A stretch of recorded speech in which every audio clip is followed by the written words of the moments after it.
नाम जप और मंत्र में क्या अंतर है।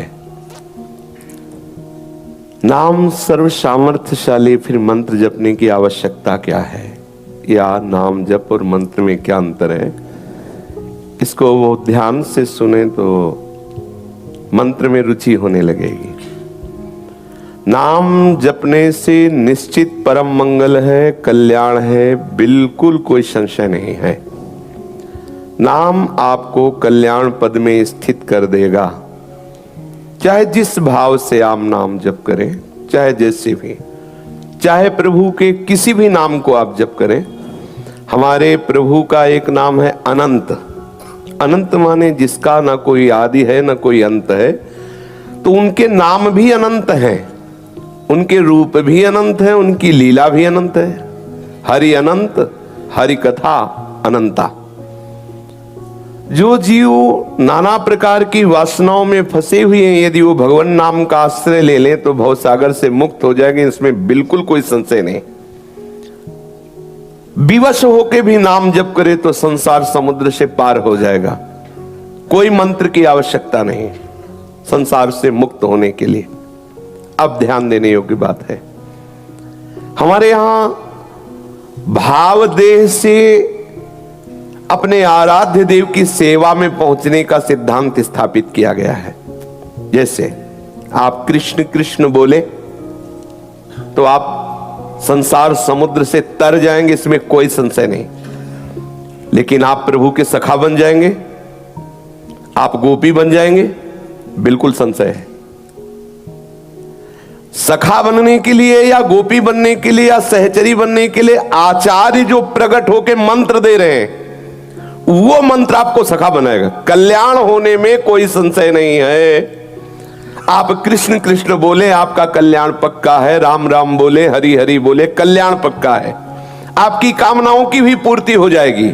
लेकिन आप सखा स्वरूप होके श्री कृष्ण की सखा भाव लीला में प्रवेश पावे, आप वात्सल्य भाव से युक्त होकर अखिल लोक ब्रह्मांडों के स्वामी को अपना बेटा मान के दुलार करें, आप अखिल लोक चूड़ामणि आनंद समुद्र श्री लाल बिहारी को अपना पति मान करके कांता भाव से, अपने को प्रिया भाव से आप वहां समर्पित कर सके, आप अपने को सहचरी मानकर युगल सेवा में आठों पैर रह सके, असंभव। इसके लिए आचार्य प्रकट होकर जो मंत्र दिए हैं, उसी मंत्र से उस वस्तु की प्राप्ति होगी। इसीलिए नाम के साथ मंत्र दिया जाता है। नाम जपने का परिणाम माना जाता है मंत्र। जैसे सेवक जी महाराज हरिवंश नाम को पूर्ण वर्णन किया है।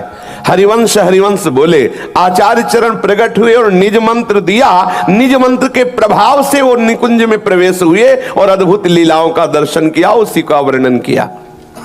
ये जो शरणागत मंत्र है, ये जो निज मंत्र है, या जो भी आचार्य परंपरा से जिनको मंत्र प्राप्त है, इस मंत्र में सामर्थ्य है कि आपको भावदेह की प्राप्ति कराएगा, आपको वहां पहुंचाएगा। कृष्ण कृष्ण बोल रहे हो तो आप संसार से मुक्त हो जाओगे, पक्का, इसमें कोई संशय नहीं। लेकिन आप सखा बन जाओगे, आप सखी बन जाओगे, आप गोपी बन जाओगे, आप यशोदा भाव को प्राप्त हो जाओगे, संशय है।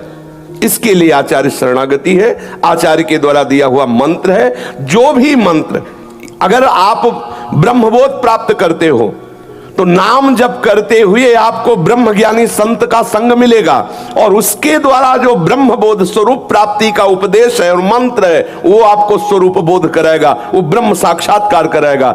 उसी के लिए अद्वैताचार्य स्थिति को प्रदान करने वाले शंकराचार्य भगवान प्रकट हुए।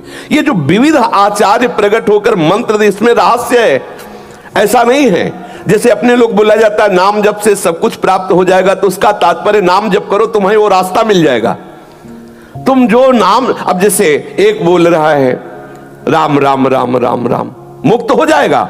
लेकिन वो साकेत धाम में जाके सिया जी की सहचरी बनकर उनके महल में प्रवेश पाएगा, संभव। उसके लिए जो अग्रदास नाभाद सखी ये सवै राम सीता की अग्रदेवाचार्य जी जो मंत्र प्रकट किए सहचरी भाव का, वहां वो जपोगे तब सीता सहचरी बनकर उनकी सेवा में पहुंच जाओगे। समझ रहे ना? ये जो आचार्य महापुरुष मंत्र दिए हैं ये उस भाव देह को प्राप्त कराकर नित्य सेवा में पहुंचाने के लिए, इसलिए मंत्र बहुत अनिवार्य है। नाम जप करो जब आपका शरीर अपवित्र हो या आप ऐसा लग रहा हो कि मैं मंत्र जपने की योग्यता नहीं रख रहा इस समय किसी अपवित्रता के कारण, या मन नहीं लग रहा, तो नाम जप करो। मैं मंत्र अत्यंत आवश्यक है, मंत्र के द्वारा ही स्वरूप की प्राप्ति होगी। समझ में आ गया?